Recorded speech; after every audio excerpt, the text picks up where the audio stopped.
Ruby is 16. She's almost totally paralyzed. Well, the only limb that works is this one, my left arm. I still go out and see friends and stuff. It's just more the pain and the fatigue that's harder. Nobody knows exactly why Ruby has developed this serious neurological damage after a healthy and active life.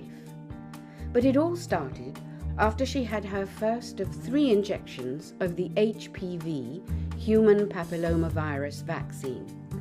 Injections that are given in the hope that they'll prevent cervical cancer. But is there proof that the HPV vaccine does prevent cervical cancer? And is there any proof that HPV actually causes it?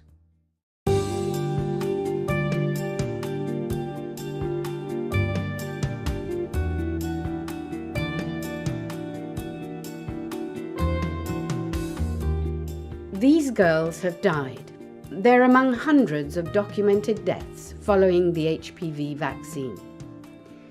Thousands around the world have suffered severe adverse reactions to the injection. Throughout history, virgins have been sacrificed in the interests of the greater good. The Greeks sacrificed young girls to appease their gods. The Incas of Peru drugged and buried young girls in the farthest corners of their empire in the belief that this would protect their territories from invaders. These young girls are our modern sacrificial virgins, sacrificed in the interests of the greater good. But why are perfectly healthy young girls being vaccinated at all? The official incidence of adverse reactions in the UK from the HPV vaccine is the highest of any existing vaccine. And now we have a rollout across the world of a vaccination often provided free through schools and health authorities that was fast-tracked and has not been through long-term toxicity testing. We travel to Austria's capital, Vienna. Dr. Christian Fiala, specialist in obstetrics and gynecology, is the joint author of a science article that questions the need for the HPV vaccine. No one has shown that the HPV vaccine actually reduces the rate of cervical cancer. But on the side effect side, it is clear that we have seen a huge number of serious, really terrible side effects, like young girls being paralyzed and actually condemned to death and even dying. And we have seen death cases subsequent to HPV vaccine. Leading molecular biologist at Berkeley, California, Professor Peter Duesberg, is also an author of the paper challenging the use of vaccines to prevent cervical cancer. He states that HPV doesn't replicate in cervical cancer cells. Is he saying HPV isn't there at all? I'm saying it's like these are fossils of HPV which are still in some cells. They are from an infection decades prior to the cancer, when people get first infected in their 20s. And they sometimes cause a wart. And these viruses, once the immune system knocks them out, leave behind fossils of their own DNA in the cells where they replicate. So, in a nutshell, is there a causal relationship between HPV and cervical cancer? Absolutely not, no. If the microbe isn't there in every case, then it's what's called a passenger virus, something that happens to be there and plays no role. If it were to cause a fatal cancer, it would have to do a little bit something for it. But it does do, as we say in Oxford, no, nothing. Nothing. It's there. It's a fossil. It's truly a fossil. It's a fragment of virus, cannot make RNA, cannot make proteins. They cannot be found in the tumor or in the tumor cells. Nowhere. As long as we have no proof that cervical cancer is caused by HPV, as long as we only have an association, it is fundamentally useless to vaccinate against HPV because the chances are it is not caused, the cervical cancer is not caused by HPV, in which case the cancer will occur whether there is HPV or not.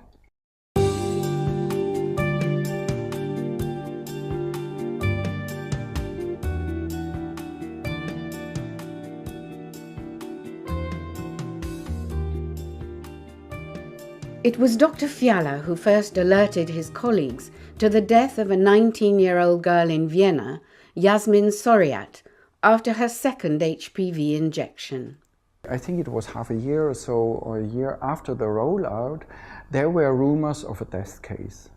And I thought, if there is a death case already after such a short period, we really need to investigate that, because it could indicate that there is much more to come, and in which case we should really do everything to stop that as early as we could.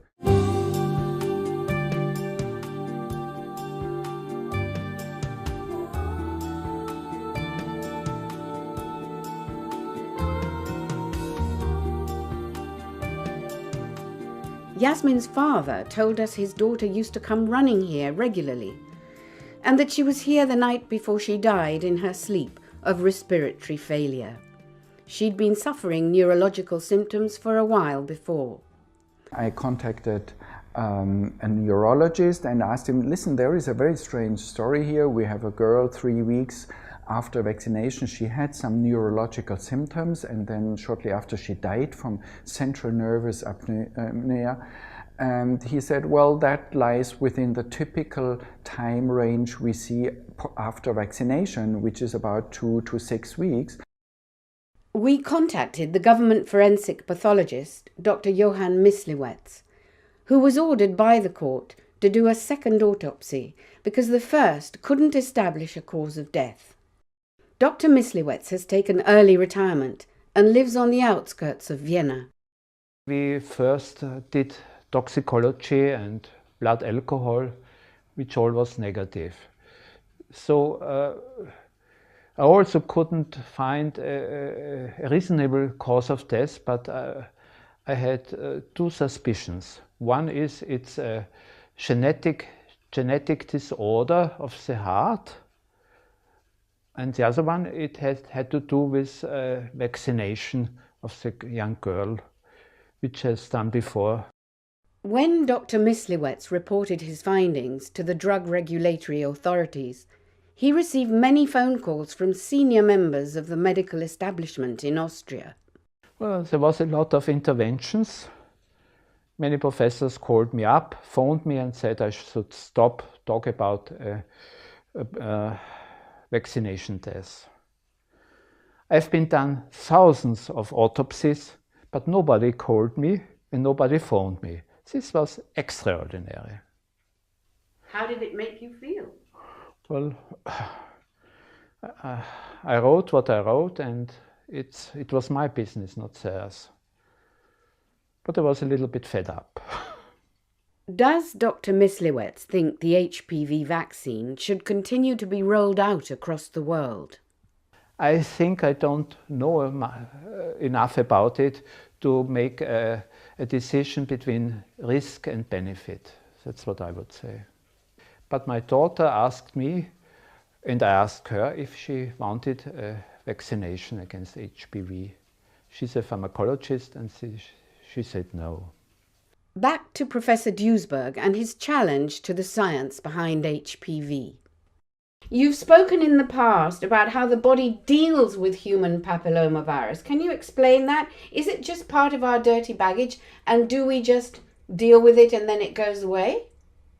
Typically, yes, we have done that for several hundred millions of years. We had wart virus infections, developed warts, the warts go away, and without any vaccine, we have lived millions of years that way. Well, since there is no evidence, scientific evidence, that it would do anything else but occasionally cause a wart, which will be eliminated by the immune system, there is no need for vaccination against this virus. What would you like to see happen about the HPV vaccine? Of course, it should be stopped until they have proof that it protects against cancer. I mean, considering not only the cost, but the enormous, the highest side effects ever of any vaccine, they say in the US, by far the highest, more than all other vaccines combined have less adverse effects than this one. Why do you think no expert multidisciplinary committee has been formed to look into this situation given the very high levels of damage? Because most of them are making tons of money and are paid for by these companies. And even the NIH is in the business. They're selling, have patented this vaccine. So where would you go? Where would you find an unbiased jury? I think it would be very hard to find, and they would do anything in their power to prevent it. Someone who is undeterred is Frida Birrell, who heads the UK pressure group AHVID, the Association for HPV Vaccine-Injured Daughters. I feel the campaign is growing, and it's grown quite extensively over this last year. And the reason behind that is we are starting to get great publicity in the national press. And other families out there are realising, they now know possibly why their daughters have become ill and have been ill since they had the vaccination. I'd like to see our politicians listen. I'd like to see them recognise that this cannot be a coincidence, that this is a life of a child that has been destroyed. They have lost education, and who out there is caring? They don't care.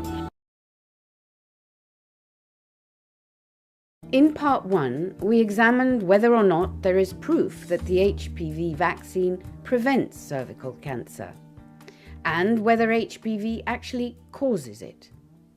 Here we tell the stories of 2 young girls in the UK who've been seriously damaged by the HPV vaccine.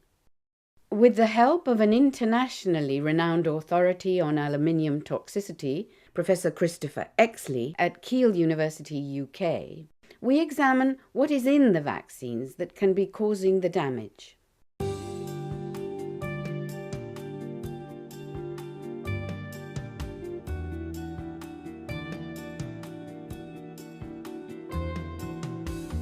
Ruby and Chloe represent thousands of girls around the world who've been injured by the HPV vaccine. A vaccine that carries the highest risk of a serious adverse reaction of any existing vaccination. Most vaccinations, including the HPV vaccine, contain aluminium adjuvants. An adjuvant is an ingredient of a vaccine that helps create a stronger immune response in the patient's body. Certain types of aluminium have been used as adjuvants for nearly 90 years. I asked Professor Exley if he thought aluminium could accumulate in the body to dangerous levels. We know that aluminium is toxic. We know that aluminium is neurotoxic. So yes, if aluminium accumulates in the body towards what we might call a toxic threshold, you will get toxicity, and that could be anywhere in the body. Ruby was a lively, active teenager until she had her first HPV injection. After my first injection, I experienced dizziness. So I'd stand up and I would faint or I'd black out. After my second injection, I fainted and I went snow white. And I experienced troubles eating. I could only eat a small portion and it would hurt when I was eating. And then after the third injection, I experienced chronic pain in my stomach, in my chest and in my back, and also chronic fatigue and nausea. Chloe had her first injection when she was 12. I was a very healthy 12-year-old. I did everything what a preteen girl would do. I'd go to the cinema, I'd skate, I'd go rollerblading. I literally took every opportunity on, like I was dancing constantly, like 6 days a week. I started to become ill after the second injection, and that was around January 2011.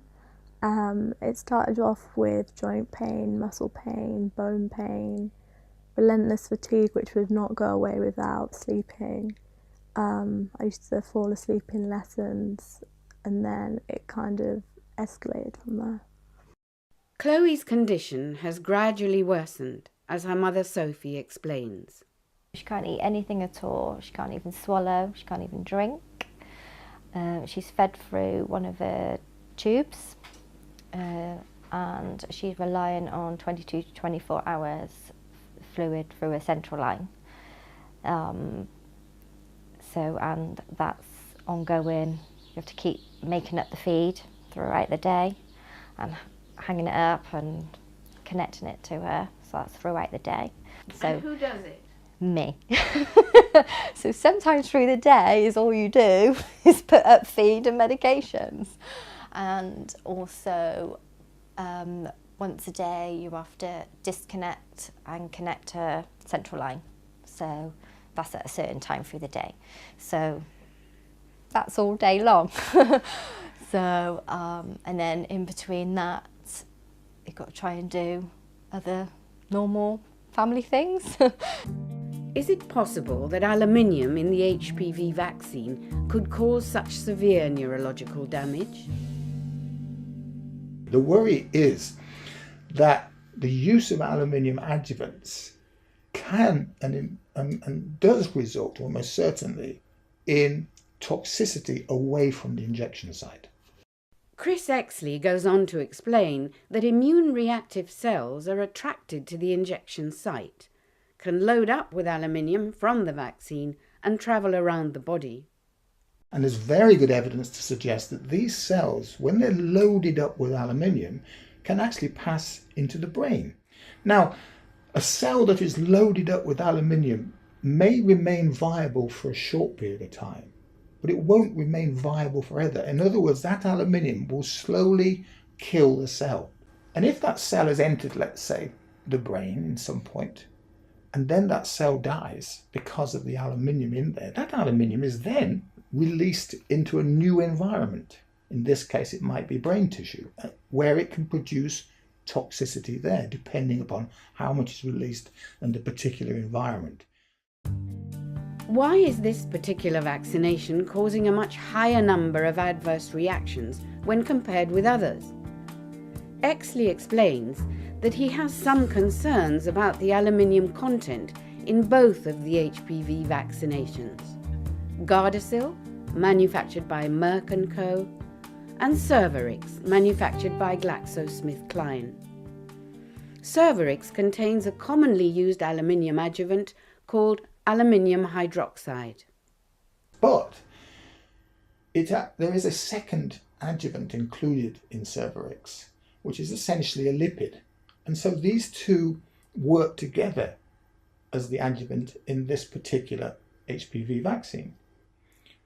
All of the safety trials for Cervarix did not use the mixture of aluminium hydroxide and the lipid in their trials. They chose simply also to only use the aluminium hydroxide only.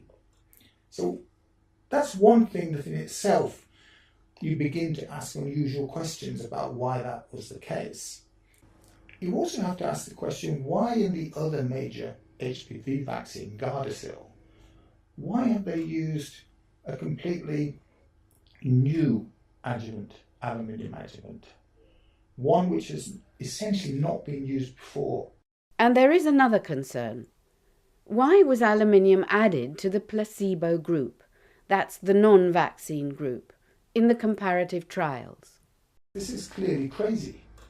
This is clearly something which has been designed to remove the direct effects of the adjuvant on the individual receiving the vaccine. Now, if you decide to simply include that as your control, then all of those adverse events will be subtracted essentially from any adverse events that the whole vaccine gives you, and so the whole vaccine looks safe. Other experts, like Dr. Christian Fiala, leading obstetrics and gynecology specialist in Vienna, agree that adding aluminium adjuvant to the placebo group will bias the results. So when you compare the side effects, you can't really tell there is a difference, because even the group you wrongly claimed to be a placebo group received all the adjuvants and all the other substances that were in the vaccine group.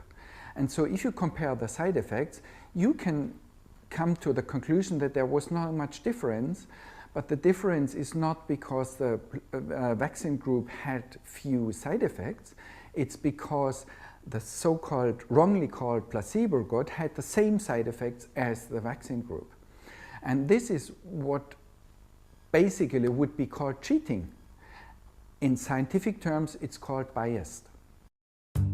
According to the latest 2017 figures from the MHRA, the UK Medicines and Healthcare Products Regulatory Agency, the total number of adverse reaction reports is 8,835, of which serious adverse reactions totaled 3,038. With this mounting evidence of injury from the HPV vaccine, why are young girls repeatedly being told that their problems are psychosomatic, all in the head, and given psychiatric diagnoses? I went to one A&E and the doctor took me to the side and said to me, teenagers are a different species, they're from a different planet, their pain is not real. Just take her home, send her to school tomorrow and everything will be fine. And I said to her, no, excuse me, this is my daughter, I know what my daughter's like, and my daughter is in agony at the moment. Nobody ever knew what was wrong.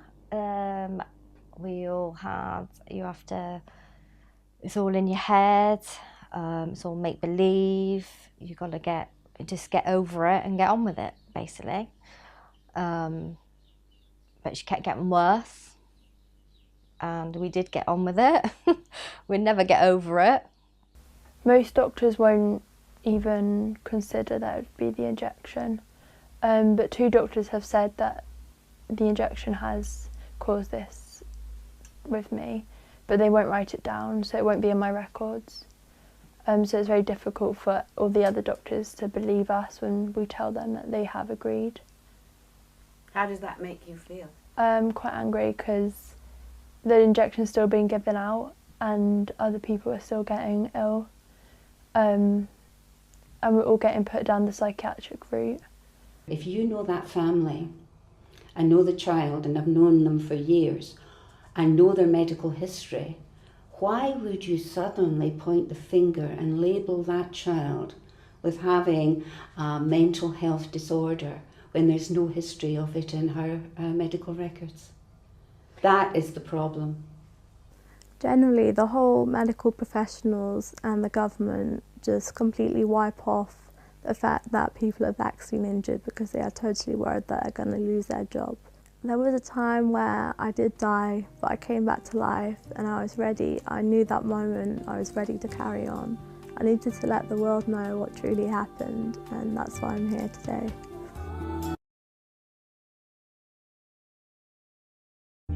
In part 1, with the help of 2 leading scientists, we challenged the science behind the HPV vaccine and asked, do we really need it? In part 2, we examined what's in the HPV vaccines, Gardasil and Cervarix, with a world authority on aluminium toxicity, and tell the stories of 2 young girls with severe neurological damage. In part 3, we explore the legal situation in the UK, Japan, Australia, Spain, Colombia and the USA. Stephen Tunley in Australia is a director of the international pressure group SaneVax. We're a single issue organisation. We wish to get Gardasil off the market, but we use the science and open people's eyes to the correct interpretation of that science, which by any reasonable standards would lead you to conclude A, the vaccine has no role to play, and B, those that have promoted it have a very real responsibility for the damage they've caused.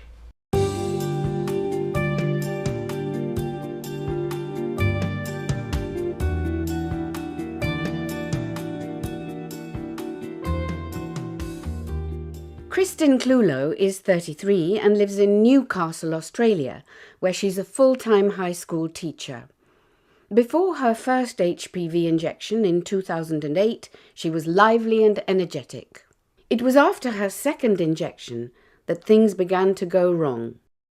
It all started probably about 4 to 6 weeks after the second one, and it was my walking I noticed first. So I couldn't wear stilettos or high heels. Then probably a week later, my handwriting started to go. So I was working as an executive assistant for a building development firm, and my job was to take notes and do everything else. I remember being in with my boss one day, and he was dictating something to me and said to me, "Can you read it back?" And I went, "I can't write, my writing has gone." And that was within the space of a couple of days. When I was at my worst, it was horrible. I remember the neurologist coming into my hospital bed and saying, "Here's what's happened. Part of your brain has died. We don't know what's going to happen." And at that point, to me, it was sink or swim. There was a chance I could die. No one knew what the odds were. And at that point, I was like, as long as I have breath in me, I will fight this. Kristin has fought hard and made a remarkable recovery.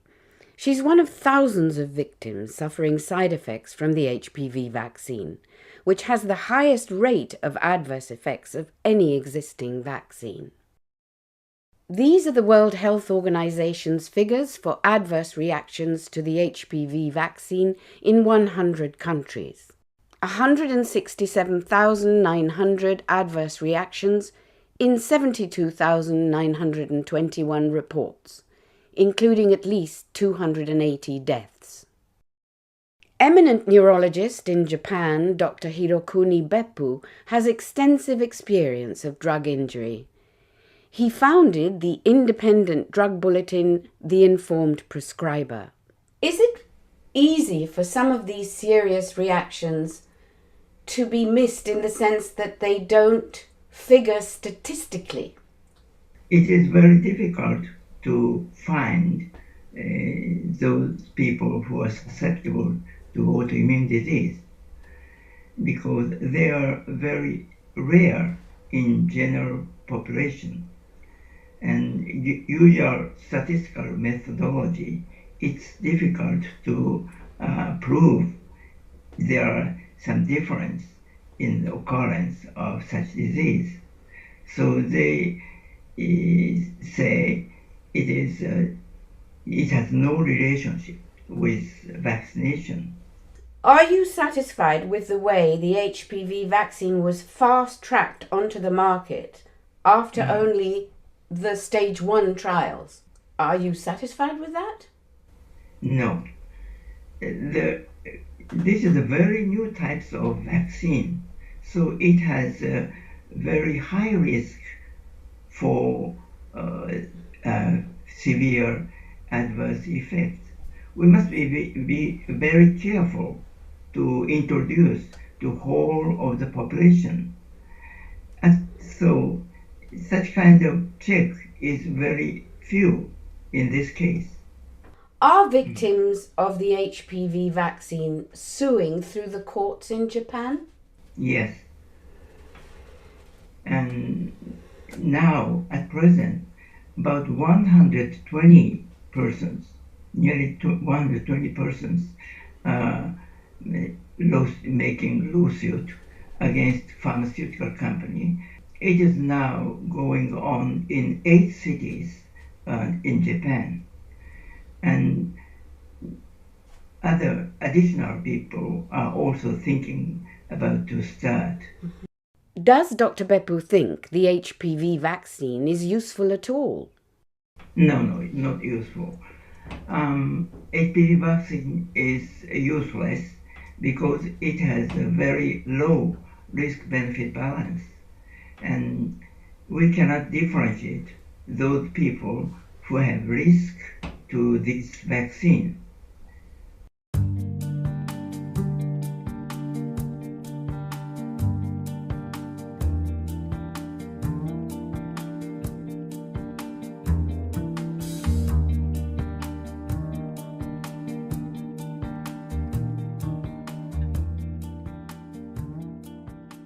A key issue which could be important in any future litigation involved in the campaign to highlight the plight of HPV victims is informed consent.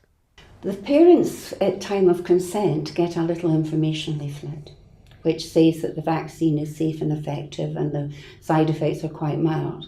What they do not get to see is the patient information leaflet, which is in the vaccine box. And they state they cannot give this out.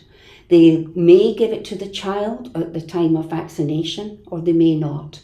So the mother and father do not get to see that there's many more serious side effects identified. The Gardasil here, I think, comes in a pack of 10 vials, but there's only one prescribing leaflet. So if Mr. and Mrs. Smith come in and say, show me the information, which very rarely happens, they get the one leaflet and the next 9 people see nothing. I see parents in supermarkets studying more carefully the back of a box of cornflakes than ever consider what in goodness sakes they're putting into their child's body through this particular vaccination. Aluminium has been added to vaccines for 100 years, and there's aluminium adjuvant in the HPV vaccines.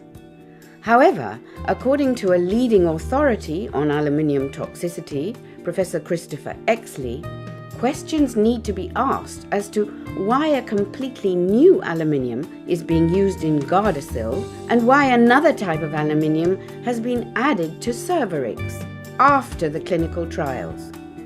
For example, Cervarix contains a commonly used aluminium adjuvant called aluminium hydroxide. But there is a second adjuvant included in Cervarix, which is essentially a lipid. And so these two work together as the adjuvant in this particular HPV vaccine. All of the safety trials for Cervarix did not use the mixture of aluminium hydroxide and the lipid in their trials. They chose simply also to only use the aluminium hydroxide only. So that's one thing that in itself you begin to ask unusual questions about why that was the case. You also have to ask the question, why in the other major HPV vaccine, Gardasil, why have they used a completely new adjuvant, aluminium adjuvant, one which has essentially not been used before? Hopefully, these major issues will be battled out in court, where the information will be in the public domain. The fight for compensation for injury from the HPV vaccine is going on around the world. Alicia Capilla in Valencia is president of a pressure group in Spain called AAVP.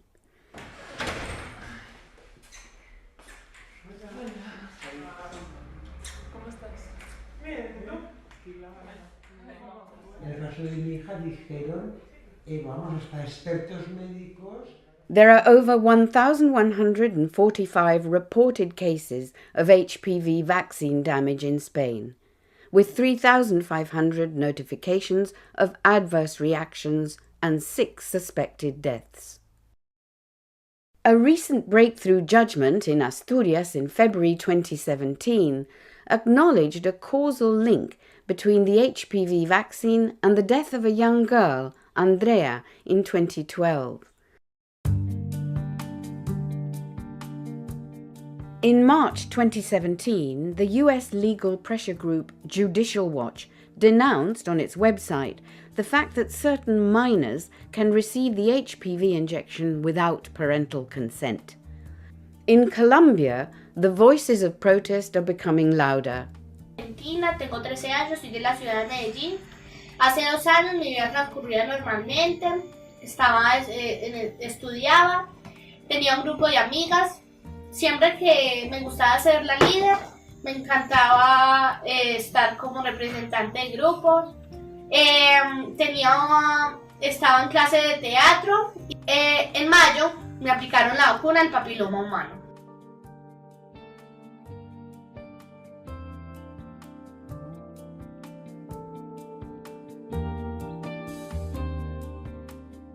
What is your ultimate aim?